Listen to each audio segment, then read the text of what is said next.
الحمد لله رب العالمين والصلاة والسلام على سيدنا وعظيمنا وحبيب قلوبنا وشفيع نفوسنا أبي القاسم محمد اللهم صل على محمد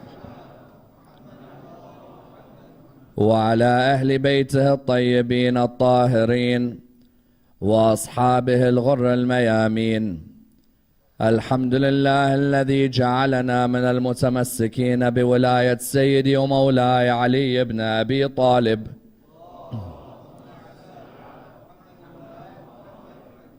الحمد لله الذي هدانا لهذا وما كنا لنهتدي لولا أن هدانا الله.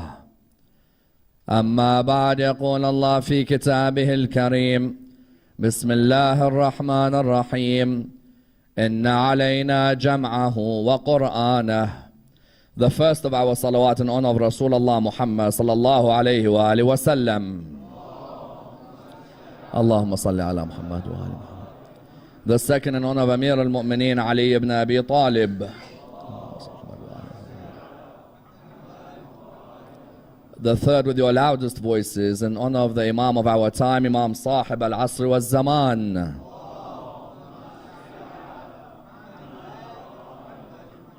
Respected scholars, brothers and sisters, Assalamu alaikum wa rahmatullah wa barakatuh.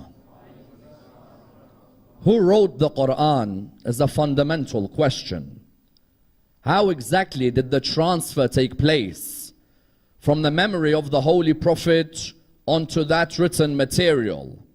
If you were to ask many Muslims in the world today who wrote the Quran, you'll find that many of them are not exactly able to answer the question. We recognize that Allah subhanahu wa ta'ala sends His message through the Archangel Gabriel. The Archangel Gabriel brings the message to the Holy Prophet. We also recognize that one of the methods in which Allah subhanahu wa ta'ala sends His revelation is directly to the heart of the Prophet. Therefore, either you have a moment where the Archangel Gabriel brings a verse of the Quran, or you have a verse of the Quran directly revealed to the heart of the Prophet. The next question that arises is, how does Iqra get transferred as to the physical book that we have today? Because there are many people who ask the question that, was it the Holy Prophet who wrote the Quran? The answer clearly is no. If it wasn't the Holy Prophet who wrote the Quran, then who was it that wrote the Quran? Because we know that many people turn around and say that the Holy Prophet is an ummi. He is someone who is illiterate, that he could neither read nor write in the opinion of some. Therefore, they ask the question that when Gabriel brings the Quran to him, how does he then ensure that Bismillah ar-Rahman ar-Rahim, Iqra bismi rabbika alladhi khalaq is written? And we know very well that paper in those days was not as cheap as it is today. In those days, paper was an expensive commodity. Paper would come from the land of India, for example, towards the land of Yemen. If you were lucky, you might collect paper in Damascus or Rome. But without a doubt, there wasn't a paper printing factory in Arabia. You couldn't simply walk down the street in Mecca and say, I'll have an A5, A4, A3, A2, A1 piece of paper. Therefore, the second question that arose is, what was the Quran written on? Clearly, not everybody had access to paper in Arabia at the time. Therefore, these questions are vital. Why? Because there's a need for us to continue our understanding of how the Quran is transferred from the memory of the Prophet onto that written material. Because for all I know, the Quran and some of its precious content may have been lost. Because if we admit that the Holy Prophet did not write the Quran, how do I then know that the Quran that's with me today is exactly the same Quran that was with the Holy Prophet? For all I know, a goat may have ate pieces of it. What I mean therefore is that there's a need for us to discuss this key area in order that we're able to understand, firstly, who wrote the Quran, secondly, how it was preserved, thirdly, when did the Kasra and the Fatha and the Dhamma and the Tanween come in the Quran? Because it certainly didn't come in the time of the Holy Prophet, that's for sure. Also, when did the Madda come in the Quran? Also, when did the vowels as we see them come in the Quran? If you were to ask many Muslims about this Quran they claim they are so close to, many Muslims will look in the mirror and realize they are actually far away from being close to it. This knowledge of the transfer of the Quran is vital. Why? On the internet currently, there are many debates where ex-Muslims and non-Muslims are questioning current Muslims on the Quran. If you were to enter a debate today and a non-Muslim was to ask you that your favorite book in life is the Quran, yes. That's the holiest book, yes. That's the last guide for mankind, yes. Who wrote it? Many non-Muslims will turn around and say, well, I think it came from Allah subhanahu wa ta'ala, and then it was written, and how about the dots? I think the dots were added. When were they added? How do you know they were added properly? Who supervised the addition? This Quran that we have with us may turn on us on the day of judgment and say, you abandoned me by never considering the way I was protected. We know that Allah subhanahu wa ta'ala said in Surah 15 verse 9, إِنَّا نَحْنُ نَزَّلْنَا الذِّكْرَ وَإِنَّا لَهُ لَحَافِظُونَ. We are the ones who send down this reminder and we will protect it, correct? We know Allah subhanahu wa ta'ala said in Surah 75 verse 17, إِنَّ عَلَيْنَا جَمْعَهُ وَقُرْآنَهُ. On us, it's its collection and its recital. But that's not enough for us to quote when we're in a debate on the internet with a non-Muslim. Because many non-Muslims today, or as I said, many ex-Muslims, will take you to the river and bring you back thirsty. What I mean by that is, they know more about your Quran than you do. Therefore tonight, let us ask the following questions in order that we understand that when Jibreel brings the Quran to the Prophet, how then does the Prophet make sure that it's written for his people? Let's dissect this in the following stages. Number one, how did the Prophet create a fervor of love for the Quran so that the fate of the previous scriptures would not affect the Quran? Number two, when we say that he was illiterate, does that mean he couldn't read or write? Or what is the real meaning of him being ummi? And how does the Quran show this meaning is important? Number three, and of the utmost importance, how did the scribes of the Prophet write the Quran? And how would the word Bismillah ar-Rahman ar-Rahim be instructed to be written by the Prophet, letter by letter, ink by ink, pen by pen? Number four, what would they write the Quran on if paper was so expensive? Number five, who ordered the order of the verses of the Quran? And why is Surah Alaq number 96 when it should be number 1? Number 7, and of the utmost importance, who began the writing of Kasra, Fatha and Dhamma on the Quran? And how would the movement of his lips determine where it would go? And number 8, is it true that Muawiyah was a writer of the Quran? And why is he called the writer of the Wahi? Let's dissect this and dissect the topic in complete depth. When you come to this area, the question that first arises when looking after the Quran is, how did the Holy Prophet make sure that the people who surrounded him had as much passion and as much responsibility for preserving the Quran as he does? You see, as a prophet of God, he could easily come to the people and say to them, listen, I'm the prophet of God. You people just listen to me and continue reading this book. If he does that, his people won't feel like they are part of the mission of the Quran.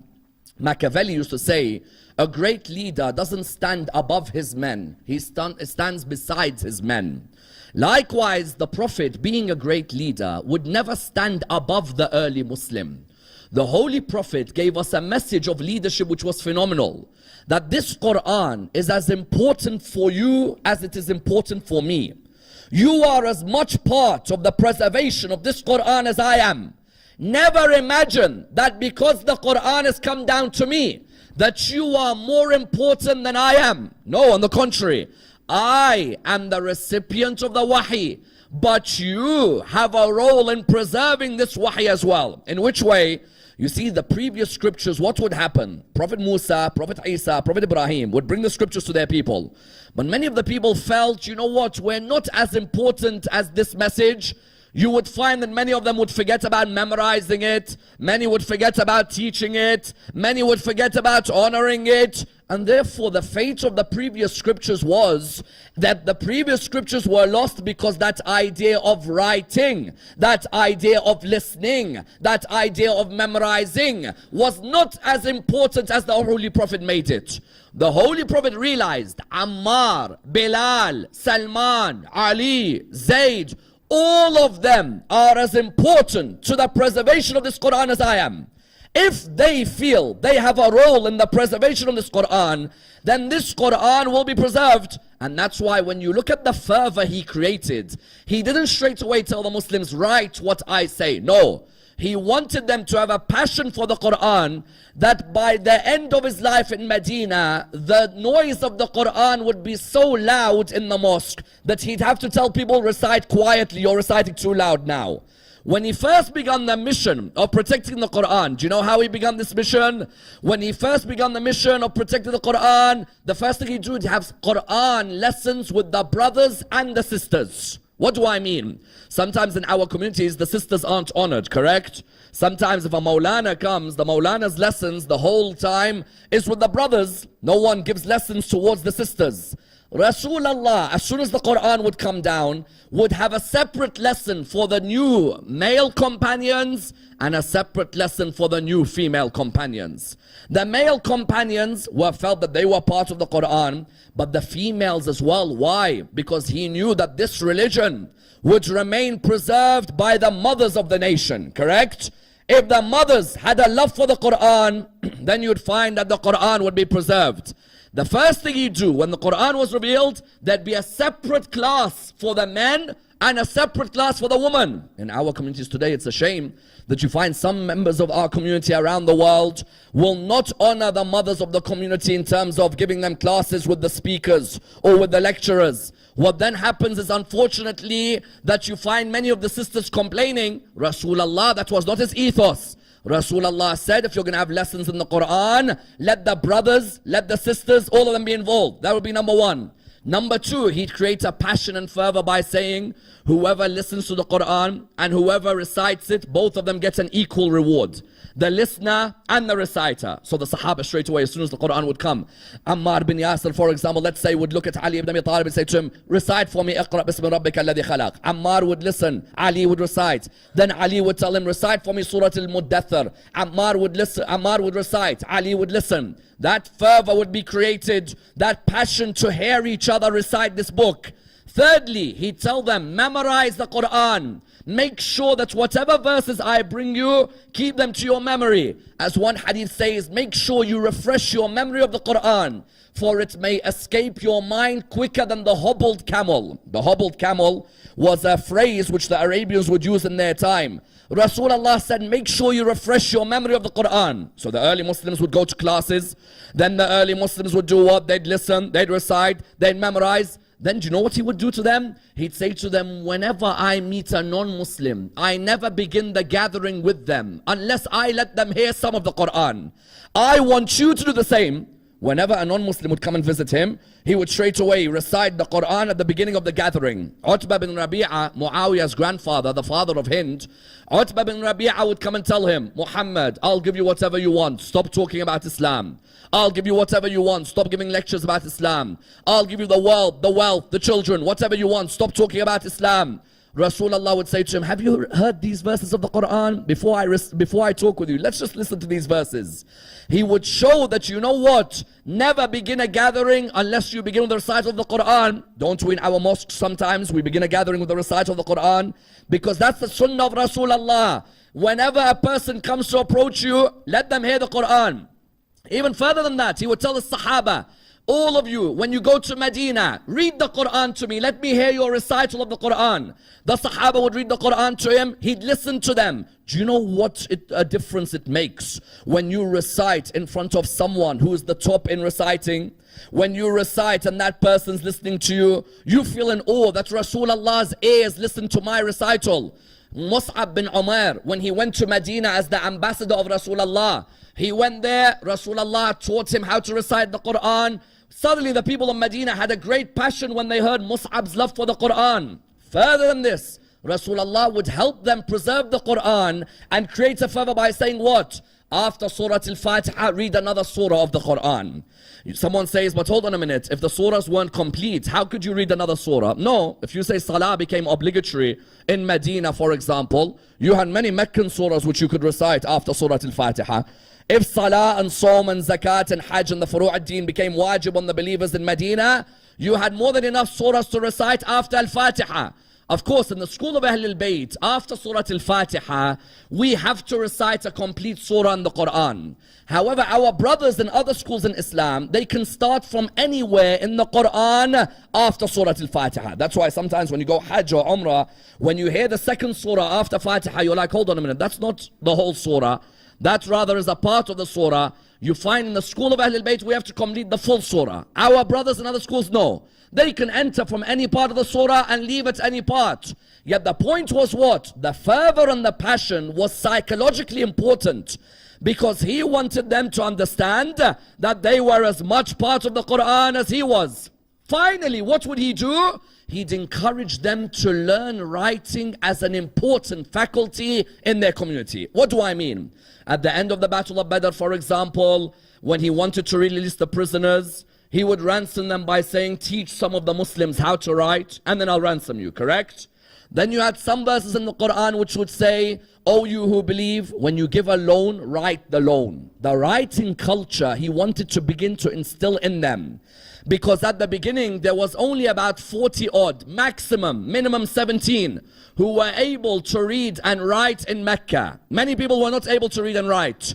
He wanted to instill in them a passion for writing, so that any documents, any forms, any scribes which need to be written, they would have that fervor for it. And that's why the question arises, with all of this, did he write the Quran, or was it someone else who wrote it? You find, no, he didn't write the Quran. Some say, why? They say because he's an ummi, he can't read or write. We know in the Quran, the verses are clear. الَّذِينَ يَتَّبِعُونَ الرَّسُولَ النَّبِيَّ الْأُمِّي. Correct? الَّذِينَ يَتَّبِعُونَ الرَّسُولَ النَّبِيَّ الْأُمِّي. What does it mean? Says that they follow the messenger, the prophet, who is an ummi. In another verse of the Quran, you find the word ummi. هُوَ الَّذِي بَعَثَ فِي الْأُمِّيِّينَ رَسُولًا مِّنْهُمْ. Many said that he didn't write the Quran because he's an ummi. They said ummi means what? Ummi means that he can't read and write. No. Ummi doesn't mean he can't read and write. Ummi means he was never formally taught at an institution how to read and write. This is a vital point. If you say Rasulullah can't read and write, there's a problem there. There's like, how am I following a man who can't read and write? Our Holy Prophet learned more languages than everyone in this hall and everyone in this world put together. Our Holy Prophet could read and he could write. Ummi doesn't mean he couldn't read and write. It means that he was never formally taught at an institution how to read and write. What's the difference? The difference is, if you say he was taught at that school in Mecca, and then he wrote the Quran, they'll turn around and say that's Muhammad's opinions, not Allah. They'll say Muhammad's written his own book and he studied at that school and his teacher must be the one at that school who gave him that knowledge. Allama Tabatabai has a phenomenal explanation for the meaning of the word ummi. He says, why do you think Allah would call his holy prophet ummi? For what reason? He says, a mother likes to see no one else but her bring up her child and educate her child. Likewise, Allah liked to see no one but him bring up and educate Muhammad. Correct? Allah subhanahu wa ta'ala, when he says my prophet's an ummi, doesn't mean he can't read and write. No one can ever say he was taught by anyone but me. Who taught him? I taught him. Why? Today, if you said Rasulullah wrote the Quran, people would turn around to you and say what? People would turn around to you and say, no way. That means that Muhammad, where did he study? You say he studied at Mecca University. Then who was his teacher? They'll say the person who taught him Arabic was this person. Everybody would turn around and say what? They turn around and that professor is the one who taught him about the Quran. Find out who that professor is, and then you'll realize who taught him the Quran. Ask any Arab at the time, did Rasulullah go to school? No. Did he go to college? No. Did he go to university? No. So who's the one who's taught him this? Who? Allamahu? Who? Allamahu, the Lord. the Almighty through the angel Jibreel. That's the one who taught him how to read and write. But why did Rasulullah not display the reading and writing? Because he knew, had he written, they would have said that's Muhammad's opinions. But while he doesn't write, no one can accuse him. Let alone the fact that some of the things he's writing, you need to have gone to 100 universities to know, correct? If Rasulullah wrote this Quran, well, how does he know about the sea and the clouds and the solar system and the camel and the fingerprints? But anyway, besides that point, وَمَا كُنْتَ تَتْلُو مِنْ قَبْلِهِ مِنْ كِتَابٍ وَلَا تَخُطُّهُ بِيَمِينِكَ إِذًا لَارْتَابَ الْمُبْطِلُونَ. What does the Quran say? The Quran says you never used to what? Recite a scripture before this, nor did you transcribe this. Their arguments are all weak and feeble. Those who try to say that Rasulullah wrote the Quran, no, Rasulullah didn't write. Because he doesn't know? No, because they use an argument against him that Muhammad wrote it, that means it's Muhammad's opinions. No. So Rasulullah, if he didn't write the Quran, therefore then how did he instruct the writing of the Quran? Rasulullah would have scribes under him. These scribes, the Sahaba, they would be the ones he would instruct to write the Quran. Does he know how to write? Yes. Does he write? No. He teaches them exactly how to write. And I tell you one thing. If you were to read the way he asks them to write Bismillah ar-Rahman ar-Rahim, forget writing Bismillah. He tells them what to do with the wool at the beginning and how to put the pen behind their ear at the end. You see, this is a companion. He's, let's say, writing the Quran. It's the holiest word. I don't just tell him, write Bismillah ar-Rahman ar-Rahim. Yes, any Arab would be able to just turn around and say, Bismillah ar-Rahman ar-Rahim. No. The way you write has to be particular. This is Allah's words. I'll instruct you what to do with the wool, what to do with the ink, what to do with ba, how the scene looks like, how you write Ar-Rahman, how the meme should look like, how you write Ar-Rahim, and where the pen should go at the end when you finish. Everything is particularly written. You know what he would say? This is exactly what the hadith says. When Iqra, for example, is revealed, you have to write Bismillah ar-Rahman ar-Rahim, correct? If me and you were to write Bismillah ar-Rahman ar-Rahim, how would we write it? Yes? Who cares? The length of the ba, the scenes. No. I'm your prophet. I've just received a revelation. This is how Bismillah has to be written. First he says to them, dip the wool in ink. Yes?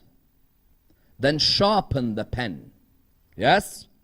And then after that what? Make the ba upright. Separate the teeth of the scene.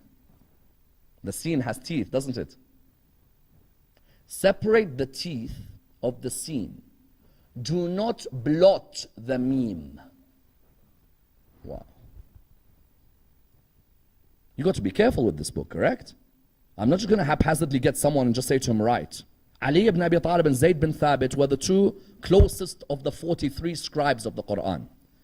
Imam Ali ibn Abi Talib and Zayd bin Thabit, correct? They were the two closest to Rasulullah. He'd say to them, get the wool, dip it in ink, sharpen the pen. The ba, make it upright. The scene, separate the teeth. The meme, don't blot it. Allah, write it well. Rahman, elongate it. Rahim, write it neatly. Then at the end, get the pen and place it behind your ear. Why the pen is to be placed behind the ear, I do not know, I have to admit. There must be some sort of wisdom with the writer of the pen and how it reacts to the body of the human being. But Imam Ali ibn Abi Talib and Zayd bin Thabit were the two closest scribes. They wrote the Quran. Imam Ali ibn Abi Talib, 100% in every school in Islam, there's a belief that he wrote the Quran. There is no doubt about that. Imam Ali ibn Abi Talib would write, he would say that he'd tell us to get the wool, dip it in ink, sharpen the pen, the ba, we write upright, the scene, we have to separate the teeth of the scene, the meme, he'd always stress, never ever blot the meme, let the meme flow. As for the Allah, write it well. As for Rahman, elongate the Rahman. As for the Rahim, write neatly. And then at the end, just take the pen and put it behind your left ear. Yes, left ear, not the right ear. I don't know what's special about the left ear, by the way, and I may never be able to tell you, and no mystic will be able to tell you. But there must be a secret behind why the pen goes back there. What happened was that Ali, Zayd, as soon as the Quran is revealed, Rasulullah would call Amir al-Mu'mineen. Ya Amir al-Mu'mineen, sit next to me. Yes. Right, Bismillah ar-Rahman ar-Rahim. Now Iqra. The alif like this, the qaf like this, the ra like this, the alif like this, and so on. In other words, the writers of the Quran, the most famous ones were who? Imam Amir al-Mu'mineen. Without a doubt, in the school of Ahl al-Bayt, we have a pride on this. Why? Because if a non-ma'soom is writing the Quran, we do get a bit worried sometimes, don't you? Even though Allah says, Inna nahnu nazzalna dhikr, even though Allah says, Inna alayna jam'ahu wa qur'ana, you know what? I'm confident when the son of Abu Talib is the writer of the Quran. I don't mind about any other school in Islam. You can have Tom, Dick, Harry, anyone writing the Quran. For me, it's my honor. Amir al-Mu'mineen would write. But the question is, what would he write the Quran on? Because what Zanjani says, there are 43 scribes of the Quran. What would they write the Quran on? Some people would turn around and say, well, it's obvious, they'd write the Quran on paper. Paper, yeah, Habibi, paper. Today we have lots of paper. In those days, you never had lots of paper. In those days, do you know what you used to write on? Think about it as an Arab. If you're an Arab, what would you really be writing on? Leather, some say. Others say wood. You hear leather, you hear wood. Some of us have got part of it right. Shizaz was a type of wood in Arabia. So some of them who could afford the shizaz would write the Quran on the shizaz wood. Yes? Others would write the Quran on silk, harir. So a person would say, you know what, I want to be one of the scribes of the Quran. So he buys harir, silk, and he writes the Quran on silk. Others would write the Quran on what? Usub. Someone says, what's usub? You've seen the large leaf of the date palm? The broad side of it, the broader side, you'd collect it, and some of them would write the Quran on the broader side of the usub. Some would write the Quran on a likhaf. What's a likhaf? White clay tablet. You buy a likhaf and you come and you write the Quran on the likhaf, but it's a white clay tablet, quite big, so you can write lots of verses, correct? Yes? On the likhaf. Some of them would write the Quran on a dhil'. What's a dhil'? Rib. The rib of an animal. These are Arabs. Got all these animals around you, you hunt them, you've killed them, there's some bone remaining. You get the rib. On the rib, اقرأ بسم ربك الذي خلق. خلق الإنسان من علق. Others would write the Quran on aktaf. The shoulder blades of a camel. They'd get the shoulder blades of a camel. Yes? So imagine you just barbecued this whole camel. And there's this big shoulder blade left. Yes? You know the Nundu area. Yeah. So you would take this whole area, let's say the shoulder blade area, and you would write the Quran on that. Yes? So what you have? Some wrote the Quran on silk. Some wrote the Quran on wood. Those who had access to the qartas. Qartas means what? Qartas means paper. Surah 6 verse 7 of the Quran mentions the qartas. Because the Quran gives you a hint of the ability to write. The Quran mentions qalam, suhuf, qartas. We give a hint of scrolls, paper, pen. But it's not that simple. Imam Ali ibn Abi Talib would either use silk. Imam Ali ibn Abi Talib may use likhaf. Imam Ali ibn Abi Talib may use the usub. Zayd bin Thabit may use the aktaf. You see, in those days, paper was expensive. You don't have Sahaba going around and saying, you know what, can we order about 1 million pieces of paper? No way. So what you do is you think to yourself, you know what can I afford? I'll afford shoulder blade. I'll afford, for example, the rib. I'll afford, for example, a white clay tablet. And I'll write them on the Quran. I then take them to Rasulullah when I've written, and I show Rasulullah, Ya Rasulullah, have a look on what I've written. Rasulullah would look at the shoulder blade, he'd look at the rib. Poor Rasulullah, what he had to go through, and the ones who are writing the Quran. Yes, it's like a zoo, and what's left behind, really, you find. But these companions were so passionate and dedicated that they would write every word of Rasulullah. They couldn't wait to go and see him. In other words, the qartas, harir, likhaf, usub, aktaf, dhil', all of these were used to write the Quran under the supervision of the Holy Prophet. A question arises here on this note. When they were writing the Quran, when they've written the Quran and all of these, and now you've collected the whole Quran, correct? You've got all of these pieces, you've collected the whole Quran. Who ordered the surahs? Because imagine you've got all of these surahs now. Who orders the surahs in their order? Why do we ask this question? Because someone turns around and says, hold on a minute. You said Surah Alaq, Bismillah ar-Rahman ar-Rahim, Iqra bismi rabbika alladhi khalaq. You said that the order was what? That it was the first surah. If it's the first surah, why is it Surah 96? Have you ever wondered that? Iqra is Surah 96 in the Quran. But hold on a minute, it's the first surah. What's the second surah to be revealed to the Holy Prophet? Anybody know the second surah? Qalam. Qalam is which surah in the Quran? Say 67, yes? Lots of hard work in the last weeks really been going on. Then say, what's the third surah in the Quran? Yes, let's say, Muddathir. Then after that, Muzzammil. Muddathir and Muzzammil are surahs 73 and 74. So hold on a minute. The first 4 surahs of the Quran to be revealed to Rasulullah, yes? The first 4 surahs of the Quran to be revealed, 96, 67, 73, 74. Why not just make it a chronological book? There are different opinions. One opinion is the Quran is not a chronological book. Who said the Quran is a chronological book? Yes, the Bible tells you the history of man, yes? And the creation. Who said the Quran is that? The Quran is a way of life, not a book of history. Firstly. Secondly, some people had the opinion, which I must admit, I in my research disagree with, but this is their opinion. They say, Iqra, when it was revealed, the first 5 only are revealed verses. The first chapter to be revealed fully is which one? Think about it. Logically, what's the first chapter to fully be revealed? Fatiha, exactly. So they said that the reason Iqra is not the first surah in the Quran is because not the whole surah was revealed. Until the whole surah was revealed, made it number 96. So they said Allah put the arrangement of the surahs in which arrangement? Allah put the arrangement of the surahs according to which surah is fully revealed. I differ with that opinion. Why? Because what's the second surah of the Quran? Baqarah. But were all 280 odd verses of Surah Baqarah revealed in one go? I don't know. I tend to side with the chronological. That you know what? The Quran is not chronological. Quran is not a history book. Allah orders His Prophet orders His scribes, and then there's a third opinion, the opinion of Amin Islahi, and I think it's an interesting opinion. Amin Islahi says, Rasulullah chose the order of the Quran because how? When you look at the last verses of one surah, they connect to the first verses of the next. Have you ever thought about that? The last verses of one surah connect to the first verses of what? The next surah. How? Surah Al-Baqarah ends, Surah Al-Fatiha ends with us saying we want guidance, correct? Do you agree? اهدنا الصراط المستقيم صراط الذين أنعمت عليهم غير المغضوب عليهم ولا الضالين. Do you agree? Surah Al-Baqarah begins by saying you want guidance, the greatest guidance is the Quran.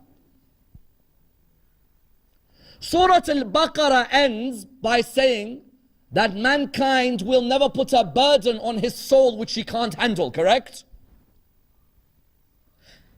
Surah Al-Imran begins by saying, if you want to be guided and not have a burden on your soul which you can't handle, then don't neglect the holy books like the Torah and the Injil and the Quran which we sent you. Surah Al-Imran ends by saying we want to achieve taqwa, correct? If you read the last ayahs of Al-Imran, it talks about how we want to be of the muttaqeen.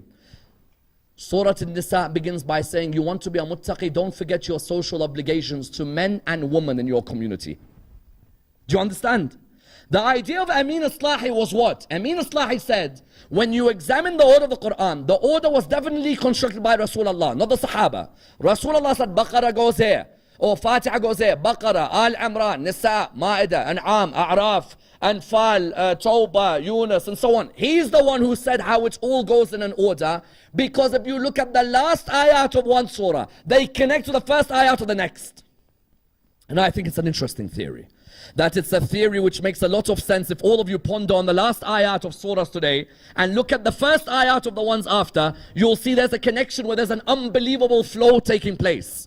So the Quran, therefore, it was written, Rasulullah ordered how each surah is to be placed. People like Abdullah bin Mas'ud and so on, they would say we would recite the Quran in front of Rasulullah, and Rasulullah would tell us that this is where this surah goes, that's where this surah goes, and so on. Question, when he gave them that Quran and when they wrote it, did it have kasra, dhamma, fatha, madda, dots? No, it didn't. Why didn't it? Because when you know your language well, do you need all the vowels there, or can you flow when you read? Those of you here who speak, for example, let's say Swahili, or Gujarati, or Urdu, or Arabic, or Farsi, or English, do I need to see every vowel when I read? Or when I read properly, I can flow and I know how everything's meant to be said, correct? At the beginning, the Quran, while there may be evidence, plausible evidence, that there were dots in Arabic at that time, and I think it's plausible evidence, the Quran didn't need dots on it. Why? You already knew, or even the vowels, you knew that this is the laws of how to read. So therefore, when did we have kasra, dhamma, fatha? We had it first by the student of Imam Amir al-Mu'mineen called Abu al-Aswad al-Du'ali. Abu al-Aswad al-Du'ali is the founder of Arabic grammar. Whenever you study Arabic grammar, they all go back to him. And he learnt Arabic grammar from Imam Amir al-Mu'mineen. Imam Amir al-Mu'mineen taught him the laws of Arabic grammar. Abu al-Aswad al-Du'ali, although he had learned them, he knew, many of the Arabs already knew how to read the Quran without madda, dhamma, tanween, fatha, sukoon, and so on. Do you know who made him put it in the Quran? Ziyad bin Abi, father of Ubaidullah. Ubaidullah bin Ziyad, yes? Commander of the armed forces for Yazid bin Muawiyah. Ubaidullah's father is Ziyad, Ziyad bin Abi, Ziyad son of his dad. Yes? Ziyad bin Abi told Abu al-Aswad al-Du'ali, listen, these reddish people are affecting the way Quran's being recited. He said to him, what do you mean reddish? He goes, yeah, these Persians, they give me a headache. He's like, these guys have joined the religion, them and the Roman converts. They're saying the Quran in the wrong way. Do something about it. Abu al-Aswad Du'ali says, there's enough people who know about the Quran and they know about how it's meant to be recited and so on. Ziyad said, listen, do something. Just put fatha, kasra, dhamma, put them. Abu al-Aswad Du'ali said, no, it's not my role to put this in. You know what Ziyad done? Ziyad and Ubaidullah, his son, these are people who politically are, they know how to play games, correct? I'm sure you know about them. Whenever Abu al-Aswad al-Du'ali leaves his house, Surah 9 verse 3 of the Quran, أَنَّ اللَّهَ بَرِيءٌ مِّنَ الْمُشْرِكِينَ وَرَسُولُهُ, correct?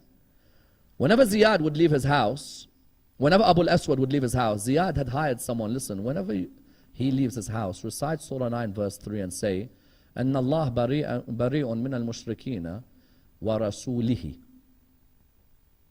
You know when you love a subject, when someone makes a mistake on it, you go crazy, don't you? As in like, poets here especially. If you hear a poet and he's making mistakes in language, you're like, no, you don't say it like that. Yes? But this is the Quran, you don't say it like that. Ziyad, of course, doesn't care. Quran, no Quran, Baba, who cares? I don't even know who my dad was, let alone Quran. أن الله بريء من المشركين ورسوله. Abu al-Aswad turned around. ورسوله. ورسوله. ورسوله. Abu al-Aswad went back and said, you know what, bring the Quran, I'm going to do this. Why? I don't want people starting getting a meaning wrong. Because you know that verse, the kasra, the fatha, or the dhamma and the kasra in that verse, it makes a huge difference. Yes, Allah is immune from the mushrikeen and His Prophet. That will make a huge difference to the meaning of the ayah. So Abu al-Aswad Du'ali, what did he do? He called someone from the tribe of Abd al-Qais. He said to them, come here. They came. He said, listen to me. I'm going to recite the Quran. Use a different color to put the following symbols. Now mark two things here. The first time Dhamma and Tanween and Fatha and Kasra were put were with different colors. So sometimes we read Qur'ans, when we're learning Qur'an, we read them, there's different colors. Yes? That is actually from the first time, they would use different colors. But what he didn't do was put, for example, the fatha or the kasra as the lines that we see them. Or the tanween, you know the tanween, you see it like two wows, yes? Upside down, for example. He didn't do that, no. He would just say this. Listen to what he says. He says, look at my lips move. If my lips go up, then it's a fatha. If my lips go down, then it's a kasra. If my lips purse together, then it's a dhamma.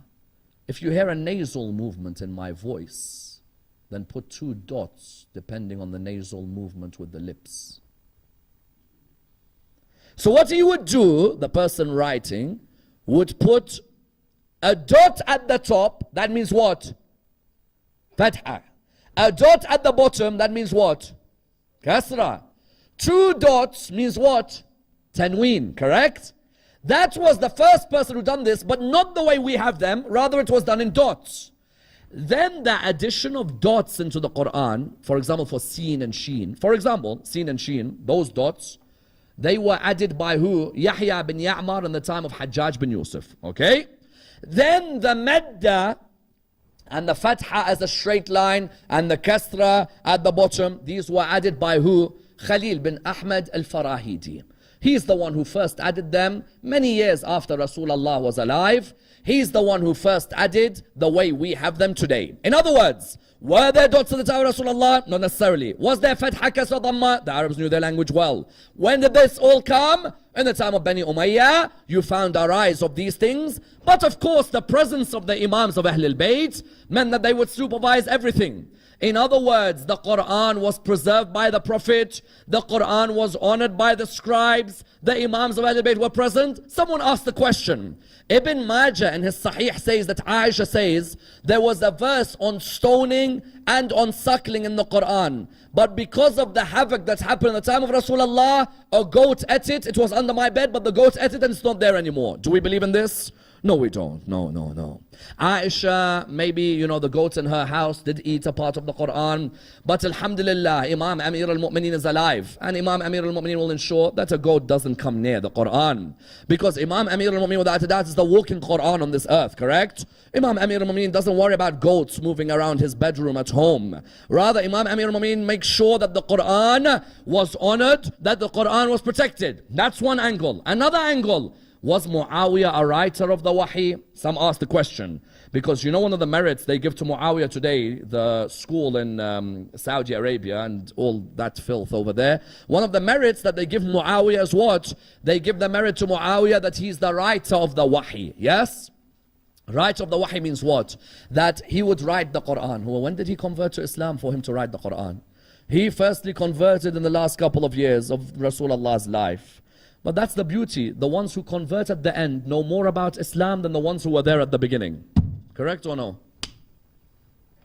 There's one who converts at the end, yes? He has narrated 5,500 hadith. I have not got a clue how a man who met Rasulullah for 3 years has 5,500 hadith. And a man who's brought up by Rasulullah has 23 hadiths. Then you have Muawiyah as the scribe of the Quran. Go to the scholars of Ahlul Sunnah, Dhahabi. Even go to a scholar, not necessarily a scholar of history, a scholar of social thought. Said Muhammad Qutb in Social Justice in Islam. Makes it clear because this is a fable, this is a myth. Muawiyah is the writer. He says Abu Sufyan, when he became a Muslim, said to the Holy Prophet, I don't want Muawiyah or our family to be looked down upon. Give him a role. So he gave him a role to be a secretary who writes contracts when land is sold. That became what when he became Khalifa? It's good. You know, when you become Khalifa, you could change everything, can't you? Wallah, Khalifa is a good position if you play with it properly. You can change the history where you become not a writer. No, you become the writer of the Quran. Muawiyah bin Abi Sufyan is the writer of the Quran. What does the poet say? They say that he's the writer of the Quran because of how much Rasulullah loved him. A man who sticks a spear in the Quran can never protect it. Correct? A man who stuck spears in the Quran on the day of Saffin is the writer of the Quran. A man who kills Ammar ibn Yasir is the writer of the Quran. A man who kills, for example, Amr bin Hamaq al-Khuzai, Hujr bin Adi al-Kindi is the writer of the Quran. How could you say this person? What do they call him? They call him Khal al-Mu'mineen, the uncle of the believers. Why? Because they say Muhammad bin Abu Bakr. They say what? They say because he was his sister was whom? Because his sister Habiba was daughter Habiba. So therefore he's the uncle of the believers. Yes? Muhammad bin Abu Bakr, his sister's Aisha, correct? Why is Muhammad bin Abu Bakr not Khal al-Mu'mineen? No, because Muhammad bin Abu Bakr loves Ali ibn Abi Talib, so you can't have him as Khal al-Mu'mineen. The hater of Ali ibn Abi Talib, make him Khal al-Mu'mineen. The lover, no, no, no, no, no. The lover of Ali ibn Abi Talib, remove him. The father of Ali ibn Abi Talib becomes a kafir. The love of Ali ibn Abi Talib becomes someone who's never Khal al-Mu'mineen. And no way Muawiyah wrote the wahi when he's a person who instigates the killing of the grandson of Rasulullah, correct? How could you say a man is the writer of the wahi when he's the man who paid the wife of Imam al-Hassan to kill him? Correct or no? Imam al-Hassan's wife, Ju'da, the daughter of al-Ash'ath bin Qais, he told her, if you kill Hassan, I will let you marry my son Yazid. He sent her the most vicious poison. Wallah, there's a narration I've read which hurts the heart of every lover of that man buried in Jannat al-Baqi' tonight. The man who many of us forget in our communities when we remember the Masa'ib of Al-Muhammad. Do you know only one Imam of Ahlul Bayt died instantly because of the strength of his poison? And that was Imam al-Hassan alayhi salam. The same night he died. Because the poison she gave him was the strongest poison Rome could offer. And that's why when you read the narrations hurt you. Why? Because he recognized the poison straight away. He knew and he told her, what have I done wrong to you for you to poison me in this way? And then when Imam al-Hussein came into his house that fateful day, the narrations, what do they mention to us? The narrations mention to us that Imam al-Hussein saw the changing of the complexion on the face of Imam al-Hassan. He said to him, Aba Abdullah, remain patient. Aba Abdullah was impatient. He wanted to go out and attack those who attacked his brother. He remembered his brother protected him when his mother was killed behind the door. He remembered his brother was alongside him when Imam Amir al-Mu'mineen was struck in sujood. He remembered his brother at every moment. Now he sees his brother vomiting his liver into the bowl in front of him. You know what's happened at that moment? They both heard the door knocking. When they heard the door knocking, you know what happened? Imam al-Hussein covered the bowl at this moment. Imam al-Hassan looked at him, he said to him, Aba Abdullah, why'd you cover the bowl?